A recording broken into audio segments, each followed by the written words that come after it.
Assalamu alaikum wa rahmatullahi wa barakatuh, and welcome to Muslim Lives, the show where we share inspiring stories from Muslims of all walks of life. Today's episode we'll be discussing racism, leaving the EDL, and Sister Amirah's story on finding Islam. Assalamu alaikum, Sister Amirah. Jazakallah khair for joining us. How are you today? وعليكم السلام ورحمة الله وبركاته. جزاkallah khair. Alhamdulillah. Jazakallah khair for having me on. This is very exciting. I'm so happy to be here. Alhamdulillah. Barakallahu fi. Would you like to introduce yourself and tell us a little bit about you? Yeah, so I'm a revert since 2012. I have 3 girls who I homeschool. And I do a lot of work with the revert community, and that's really who I am, what I do. Alhamdulillah. I try and help a lot of reverts and spread awareness about the struggles that reverts do go through my social media. And I try and have lots of discussions on my Instagram lives you maybe have seen with different reverts facing different struggles from different backgrounds, just to try and really raise awareness for what reverts are actually going through, just so people gain a little bit more of an understanding, so that it's able to help them a little bit more. Okay, alhamdulillah, that sounds amazing. So how long have you been Muslim for again? How many years? So almost 10 now. 10 years, alhamdulillah. MashaAllah. Yeah. So let's I mean, it sounds like a long time ago now, but let's go to the beginning, 10 years ago. What inspired you to become Muslim, or to find Islam? It's quite a long story actually, but I come from a family of reverts. So my brother became Muslim, his wife became Muslim, and her mother became Muslim. And my granddad also accepted Islam before he passed away. So alhamdulillah, there's always been quite a few reverts in my family. With me, it was my younger brother who actually gave me dawah, so he became Muslim first. He was very young, like he was only 17 at the time. And I just remember, like, he always used to talk to me about Islam and his wife, and she moved into our family home, so I was living with my mother at the time.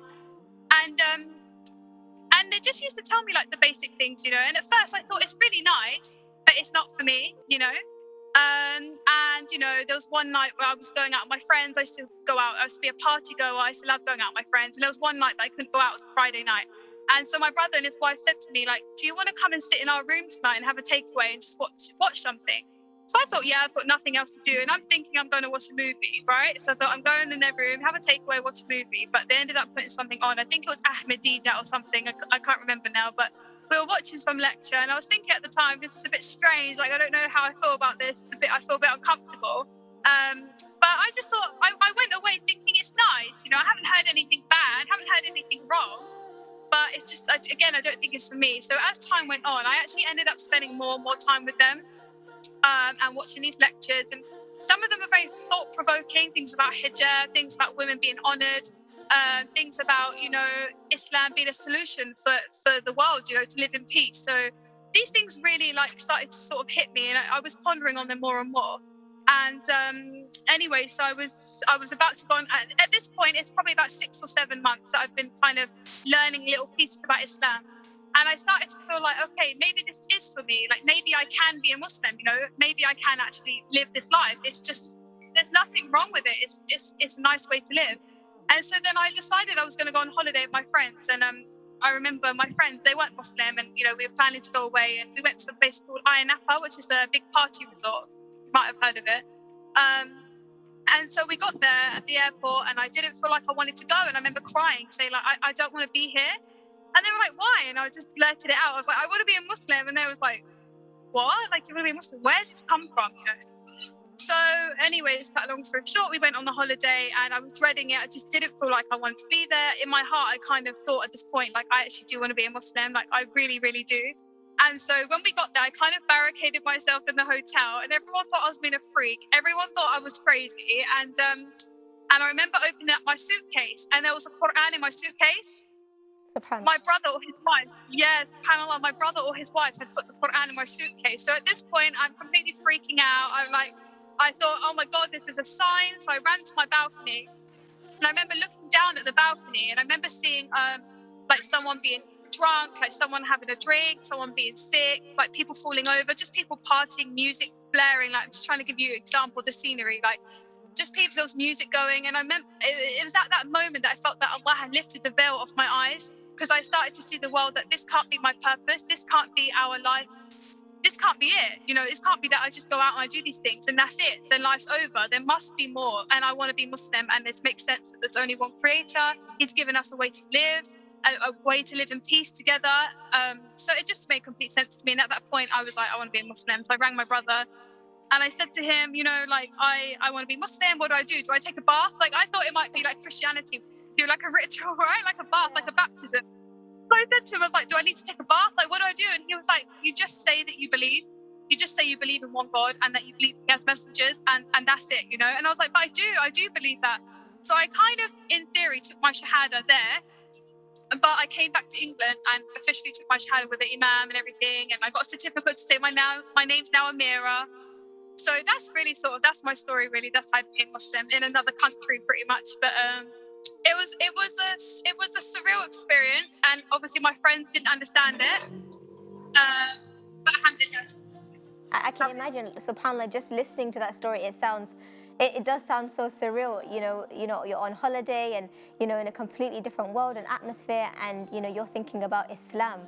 I mean, you said you have family members, quite a few family members that are Muslim, which, Allah Mubarak, is lovely, but quite shocking because, as you mentioned, your dad is from the EDL. So tell us a little bit about your dad and his story, and were you concerned at all, when becoming Muslim, about how your family and friends would react? Yeah, definitely. So I was 21 when I became Muslim, and I was very typical 21-year-old, insecure, care about what people think. So I did, basically what I felt comfortable doing was basically not speaking to my friends again. I basically left them in that country and I didn't see them again. And it wasn't because I had the same friends for about 17 years. I mean, they were my friends for about 17 years, but I just was so worried what people would think that I actually moved away. Like, I moved to East London. I left where I lived in Reading and moved to East London to basically start life again. Not because I wasn't afraid of my family. Like, my family were really fine. My dad was actually really fine at first. I was just self-conscious and just worried about what people think. I mean, as you get older, obviously you do lose that. And I remember when I was younger, my mum used to say, when you get older, you're not going to care what people think. But when you're younger, like, the whole world just seems like just so scary, So yeah, I did take them drastic steps because I was worried about what people would think. But actually, I built it up in my head way more than it was, because a few years later, when I did see my friends, they literally was completely fine, and they're so accepting, and we have a really good relationship now. But with my father, so he wasn't with the EDL at first. My dad always had these views about what most English people do about immigrants, and he was very patriotic, loves his country, loves England, and he was your typical sort of white tattooed skinhead that goes to the pub. And so he was like that, but he was never vocally abusive or racist to anybody. It was just views that he had in private. But then, sorry, there's some noise going in the background. But then what happened? Yeah, so about 3 years into me being Muslim, so let's fast forward, about 3 years into me being Muslim, we had quite a good relationship, but then basically my mum and my dad separated. They had a divorce. And my dad met someone else who basically was with the EDL. So that's how my dad got into the EDL. He was with this woman. She introduced him to these marches and these different pubs that they only go to as like exclusive members of like the EDL sort of places. And then our relationship obviously changed very much, because he then had these views that I was, where he kept calling me a muzzy. He kept asking me what's happening in Syria and why don't I go to Syria and go and live in Syria, saying things like, are your kids going to be Muslims as well? And just these sort of things that my dad had never said before. He said things like, you deserve to be thrown out of this country by force. People like you should be killed. Like, just these things, right? And this was not his views. These were views that he was brainwashed. He was completely brainwashed by these people. And so that's really what happened. He joined the EDL and we didn't speak for 5 years. And I tried desperately to get in contact with him. I was calling him, especially during lockdown. I was frantic, thinking my father's got COVID, something might have happened to him. Is he alive? I don't know. I tried for several years to email him.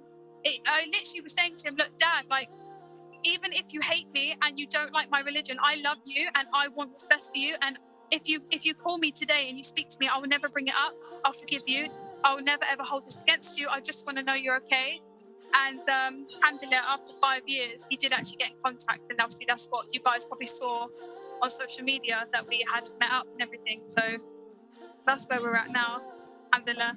SubhanAllah, I can't imagine what that must have been like for you for those, those 5 years, especially as, he was, more accepting in the beginning. So, when you finally did reunite with him, how did that feel, and what was that like?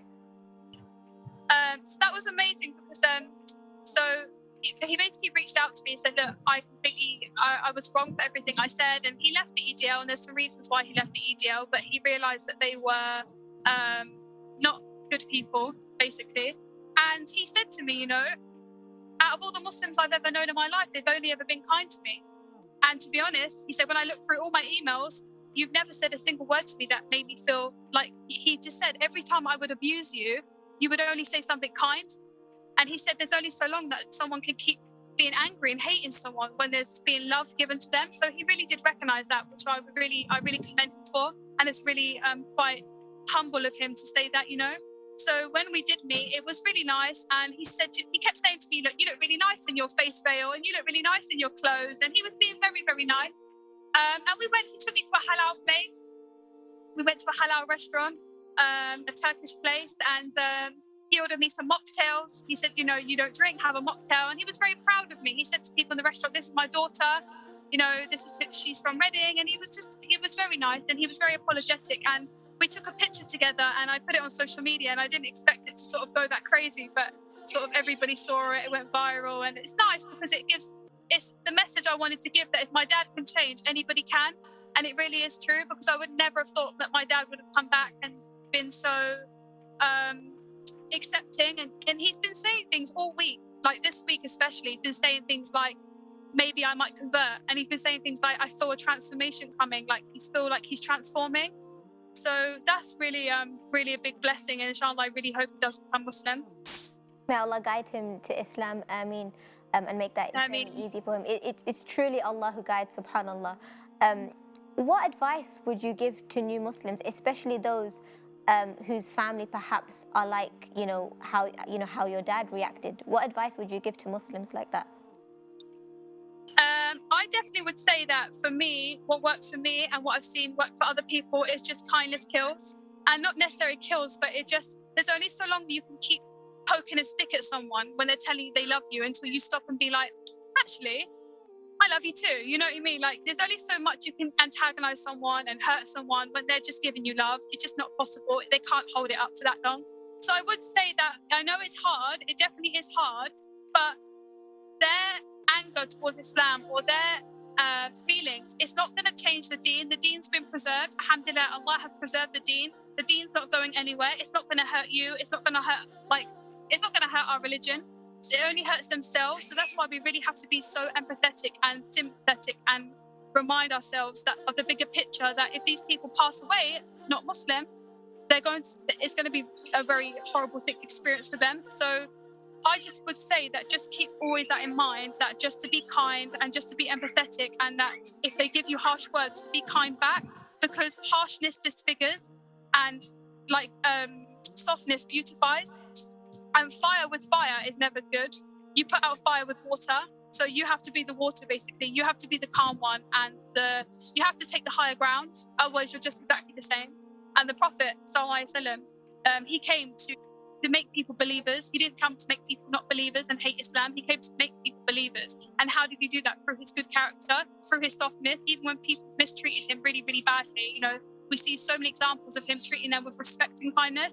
So for me personally, I found that worked for my father. I think if I had said to my father, don't talk about my religion like that, don't say those things to me, and took it personally, I think that it would have made a very bitter ending. And I don't think that it would have had the outcome it had today. Obviously Allah knows best, but I just think that if I had been aggressive back with him and said, just been how he treated me, I really don't think we would have the relationship we have today. And I don't think he would be as accepting as he is now. So that's one thing I would say to reverts, is just to basically have patience, and just to, even though it's really hard, try your best to just honor them as much as you can, and be as kind and empathetic as you can. And what would you say to someone who's currently looking into Islam and a little bit perhaps, unsure or, scared? What would you say to them? I think you definitely build it up in your head more than it is. Like for myself, I definitely built it up in my head more than it was. I remember when I put on hijab and jilbab, I was expecting people to stare at me. So when I went out and nobody stared at me, I was like, why is no one looking at me? You know, because I definitely built it up in my head and thought people are going to look at me, people are going to point at me, and people are going to, you know, have something to say. But in fact, no. So many times I've gone out in my jilbab in niqab and I have strangers, absolute strangers, even today, say, oh, your jilbab is beautiful, your eyes are beautiful, your face veil is beautiful. People really do, like, they're not as horrible as people think they are. Like, people don't hate Islam as much as people really think. So I would say that if it's something that you definitely want to do and you believe in Allah and His Messenger and with certainty and it's something you want to do, you should definitely do it. And it's never as bad as you build it up in your head, basically, from my experience and from other people's experience that I speak to and I communicate with. It's never as bad. And even sometimes, like, I've known sisters that have felt like they can't become Muslim because their family will turn against them. But actually, when they become Muslim, their family members become Muslim, or the family members make absolute ease for them. They buy halal food, they go out of their way to take them to the masjid or drop their kids to the madrasa. Like, these things do happen. So I definitely think it's the shaitan that tries to make you. So as a parent yourself, what tips would you give to other revert parents in terms of, you know, raising children and establishing a Muslim household? So what works for me, obviously might not work for everybody. Personally, something that I have done is I've limited the TV and I've made sure to be the example. So a lot of parents, they tend to want their kids to do the Quran and have like good etiquettes and good behavior, but then they don't actually do it themselves. So something that I've really had to learn, and you know, obviously Islam came to refine us. You know, we came to refine ourselves, and it's always about self-improvement. So I would say personally, for me, what works is reciting the Quran in front of the children, reading the Quran, and actually being that example. And then it's something that they naturally will copy. They'll do. They copy what their parents do. So I would say that trying to recite the Quran in the household as much as possible, and I would say definitely for reverts especially, to make that effort to enroll into a reputable institute. I found what really, really benefited me was enrolling in an institute, because I met companions and friends there that were also studying, and your teacher becomes your friend, and you have that good influence and role model, something to learn from. So I feel like sometimes reverts kind of just get left and they don't really know the sort of way that they should be, and they don't really know how they should be raising their children. So I definitely learned a lot from studying in an institute and making friends with the people that were sat beside me, you know, different people that I didn't know until I went to these classes. And they become your study friends. They become people that you get to know, their families, and it's a good support network like that. So I would say, yeah, so if you can, if it's possible, to study in a reputable institute and learn from your teacher, and also, you know, try and do little things like cutting up the TV, playing the Quran, being basically a good example as much as you can be. You know, we're living in hard times at the moment, so things are very difficult, but just reciting the Quran as much as you can and just showing your kids the beauty of Islam through your behavior. Always start with yourself. You know, that's the worst thing I say. Like, the best thing is always start with yourself. One of the things you mentioned was, you know, building up that community, you know, going to institutes. How do you think as Muslims we can work towards greater unity in society in general, in terms of addressing things like, for example, racism? I would say that it's a really difficult question, because what might work for me might not work for someone else. But I would say that it's always being less judgmental is the main issue. Because, you know, when you point the finger, you've always got 4 pointed back at you. So again, but like I said about self-refinement, Islam came to refine you. When you read the Quran, Allah is talking to you. Allah isn't talking to you to then go and tell someone else. Allah wants you to refine yourself and to really work on yourself. And, you know, if everyone does that, the world would be such a good place. So I think that definitely 100% that the main thing for the community, for the world, is looking at your own self and your shortcomings and your you know, your problems, and basically trying to rectify that to make society better. Because it starts at home. It starts with you. It doesn't start with the person in front of you or down the road or everyone else. Again, when you point the finger, there's 4 pointing back. So it definitely always starts with yourself. And I'd say that would. I think if everybody did that, and it was less judgmental, I think the community would flourish. I think everyone would flourish. But that's just my personal opinion. But that's something that I really try to live by and I really try to focus on and do. Definitely. And what about misunderstandings between Muslims and non-Muslims? I mean, you've seen both sides, being a non-Muslim and then, coming to Islam. How do you feel we can, fix these misunderstandings between Muslims and non-Muslims? So I think definitely like more communication, not shying away from questions. Like even just the other day, I can give you an example. There was an Irish person approached me. He was an Irish traveller, and that's what he told me. And he was Catholic, and he said to me, "Why are you wearing that thing on your face? Like, why are you wearing that?" And I said to him, like, do you want, like, should I tell you? And he was like, "Yeah, tell me, tell me." And he wasn't even being offensive. He actually wanted to know.